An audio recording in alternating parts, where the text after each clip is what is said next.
बिस्मिल्लाहिर्रहमानिर्रहीम। अस्सलाम वालेकुम नाज़रीन इकराम, मैं हूं आपका मेज़बान मोहसिन शहजाद मुग़ल और आप मेरा फेसबुक पेज और यूट्यूब चैनल देख रहे हैं। नाज़रीन, हम इस वक्त पाकिस्तान की मौजूदा जो मुल्की सूरत हाल है, खुसूसी जो सियासी सूरत हाल है, वो लोगों को समझ नहीं आ रही, पता नहीं क्या होने जा रहा है। तो आइंदा क्या होने जा रहा है, इस पर बात करने के लिए हमारे साथ इस वक्त आलमी शोहरत याफ्ता एस्ट्रोलॉजर अजमल रहीम साहब मौजूद हैं। उनसे बात करते हैं। अस्सलाम वालेकुम सर। बस हाँ, क्या हाल आपका? ठीक है। अल्हम्दुलिल्लाह सर, एक तो शुक्रिया आपने वक्त दिया। तो सबसे पहले सर ये बताइएगा कि भी नवाज शरीफ साहब ने भी एंट्री मार दी है सुप्रीम कोर्ट के फैसले के हवाले से। सुप्रीम कोर्ट के बेंच की इस वक्त जो है वो चूं चूं का मुरब्बा बना हुआ है। वो कहते हैं जी फुल कोर्ट बनाएं, दूसरी तरफ से कहा जाता है कि 3 जजों पर मुश्तमिल बेंच बनेगा। और असल मकसद तो ये है कि फ़ैसला किसके हक़ में आए। वो कहते हैं हमारे हक़ में आए, इलेक्शन ना हो, वो कहते हैं इलेक्शन हो। तो क्या होने क्या जा रहा है? इलेक्शन हो पाएंगे 90 दिनों में या क्या?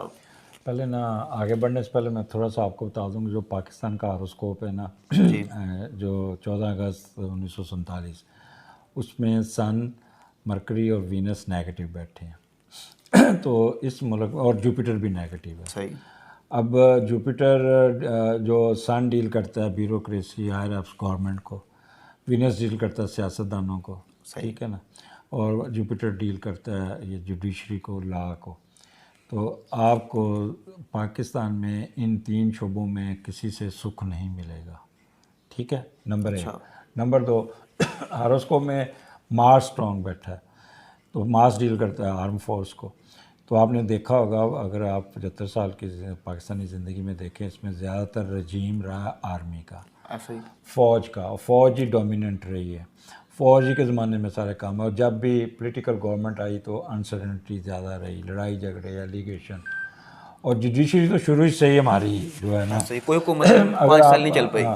कोई भी आप अगर नीचे से लेके आप सिविल जज से लेके ऊपर तक जाएं, इवन अगर आप तहसीलदार की कोर्ट से लेके बोर्ड ऑफ रेवेन्यू की कोर्ट में जाएं, लोग रुल रहे होते हैं, इंसाफ नहीं मिलता। मैं अपने केस में भी मुझे पता है कि कैसे रुल रहा हूँ। फिर डेट नहीं लगेंगी, फैसले भी आएंगे, उस पर भी आप इजीली। तो ये जो पाकिस्तान में जुडिशरी का जो रोल है ना, ये अभी और ख़राब होगा, डिफेमनेस होगी।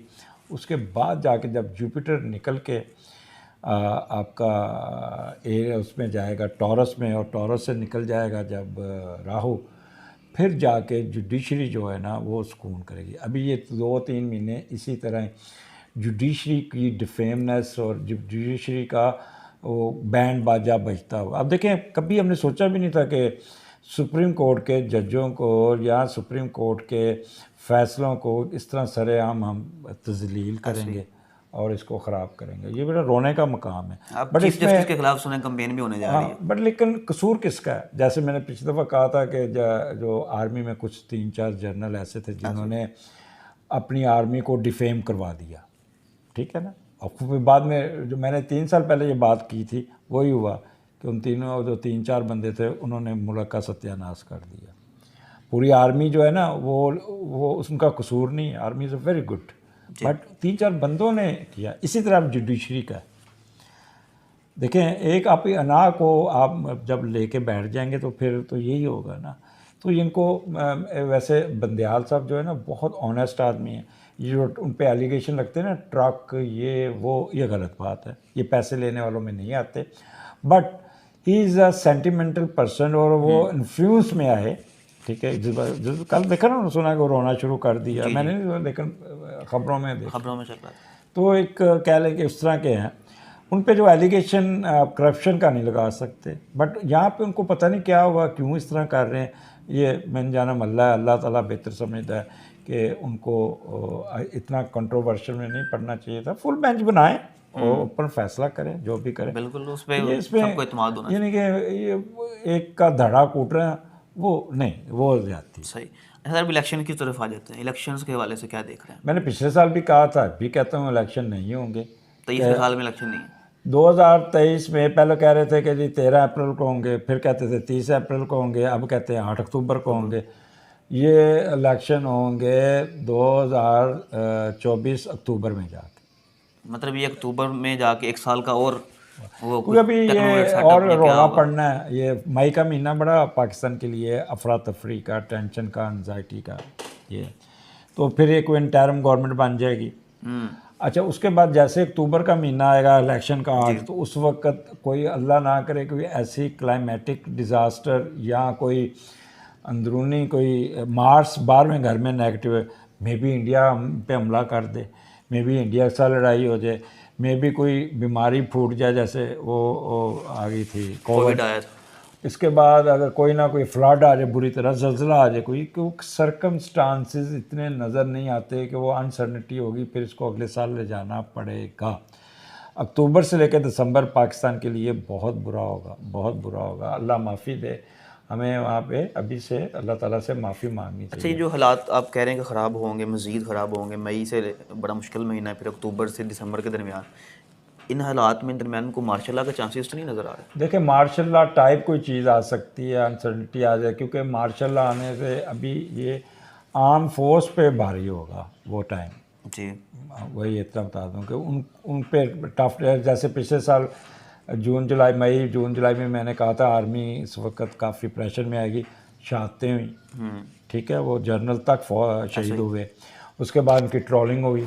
ऐसे अब क्या कुछ नहीं अपना चीफ ऑफ आर्मी स्टाफ को कहा गया, बट ये they are themselves responsible for all these consequences, they क्या कहते हैं put themselves in such type of negative issues. क्या ज़रूरत थी? अब अच्छा भला मुल्क चल रहा है, आपने एक्सपेरिमेंट करके करना क्या है? सही। अच्छा सर, ये बताएं कि बातें चल रही हैं जी इनकलाब खान साहब लेकर आएंगे और इनकलाब आ जाएगा खान साहब की क़यादत में, और चूँकि हालात ख़राब हैं, इलेक्शन हो नहीं पाएंगे जैसे आपने भी कहा, और पीटीआई को भी पता है कि वो अगले इलेक्शन नहीं होने देंगे, पीटीआई को पता है ये, लेकिन पीटीआई चूँकि जंग लड़ रही है सुप्रीम कोर्ट की हद तक, तो कुछ अंदर से खबरें भी आती हैं जी खान साहब कुछ तरह का स्टेप ले लेंगे, इमाम खुमैनी की तरह कोई ईरान जैसा इनकलाब आ जाएगा, इस तरह का कुछ पाकिस्तान की किस्मत में है? देखिए, 2018 में जब इमरान खान साहब आए थे तो मैंने जियो में प्रोग्राम किया था, तो मुझे मुनीब ने, वो जो थे एंकर, उन्होंने सवाल पूछा इमरान खान कितना साल निकालेंगे। मैंने कहा 10 साल भी निकाल सकते हैं, लेकिन उनके इर्द गिर्द का जो टोला होगा वो उनको इस्तेमाल करके, ये इनको अपोजिशन की ज़रूरत नहीं, ये अपने पाँव पे खुद कुल्हाड़ी मारेंगे। अच्छा। अब आप खुद ही देख लें कि कहाँ पे इनको अपोजिशन थी, कहाँ कुछ थी। वो एक जनरल इनको इस्तेमाल कर गया सिर्फ चीफ ऑफ आर्मी स्टाफ बनने के लिए, ऐसे ही। ठीक है, उसके हत्थे चढ़ गए, ठीक है। अपना तो दिमाग ही नहीं इस्तेमाल किया मसूफ ने। इतनी लोगों के हार्ट, मैं खुद उनका बड़ा फ़ैन, मैंने वोट दिया था उनको, बट क्या पड़ गए, मैं उसका एसी बंद कर दूंगा, मैं उसका ये कर दूंगा, मैं इसको कर दूंगा, शहजाद को कर दिया, काम बिल्कुल नहीं किए। खान साहब का जो मई का महीना है ना, खान साहब के लिए टफ है। उनके 8वें घर में राहु आ रहा है, ठीक है, और वहाँ पे राहु जो है ना उनके 8वें घर और मून को क्रश कर रहा है, तो जो next time for Imran Khan साहब is not good for him, he should be very very very careful. Chance उन पे असैसिनेशन अटैम्प्ट हो सकती है, उनको जेल हो सकती है या एग्ज़ाइल पे जा सकते हैं। तो इमरान साहब का जो था ना, उनको इस वक्त बहुत, वो जो करते हैं ना बड़े मुतात होकर जो निकलते हैं, वो जो सर पे लेके, या तो वो सही कर रहे हैं। एहतियात ज़रूरी है। एहतियात बहुत ज़रूरी है, क्योंकि अब ईद के बाद से लेके और मई का महीना पूरा उनके लिए it's not good for him. इनकलाब अब उनकी वजह से नहीं आएगा, इनकलाब अब अगर आया तो वो आर्म फोर्स की वजह से आएगा। अच्छा। अदरवाइज़ मुल्क में कोई नेगेटिविटी, कोई कुछ नहीं है, अनसर्टनिटी है, नेगेटिविटी नहीं है। अच्छा सर, आपने ये खान साहब की बात की है, उनकी मई में उनका वक्त मुश्किल है, तो सवाल ये है कि उनका कुछ जानी खतरा भी उनको है इसलिए क्या असैसिनेशन क्यों कहा कि उन पर कोई हमला हो सकता है, कोई कुछ हो सकता है, हमला दोबारा हो सकता है? अच्छा, दूसरा बस एक सबसे मेन सवाल, तो अगर तो साल तक इलेक्शंस नहीं होते, आपकी मालूमात के मुताबिक साल 2023 में इलेक्शंस नहीं हो रहे, 24 में इलेक्शंस हो रहे हैं, तो खान साहब वापस आ पाएंगे? अगर नहीं आ पाते तो फिर कौन है खान साहब के बाद जो प्राइम मिनिस्टर बन सकता है? देखिए, अभी तो 2 साल इंटरिम गवर्नमेंट ही चलेगी, अभी इलेक्शन को, अगले साल तक आप भूल जाएं इलेक्शन को। अच्छा। और जब उस वक्त आएंगे तो उस वक्त देखेंगे गवर्नमेंट जो बनेगी, ना नवाज शरीफ की बनेगी, ना पीपल्स पार्टी की, ना ये 3 का चूचू का मुरब्बा ही बनेगा। कोई 20 सीटें पीटीआई की, 40 सीटें नून लीग की, 30 सीटें उनकी, बाकी मिक्स मिलके ये कोरिलेशन गवर्नमेंट बनेगी। ये आप कहेंगे कि एक अकेला नवाज शरीफ रूल कर लेंगे, या शहबाज शरीफ, या बिलावल, या इमरान खान, वो अब नहीं चलेगी। तो मतलब खान साहब का भी दोबारा कोई चांस नहीं है? मुश्किल है। अच्छा।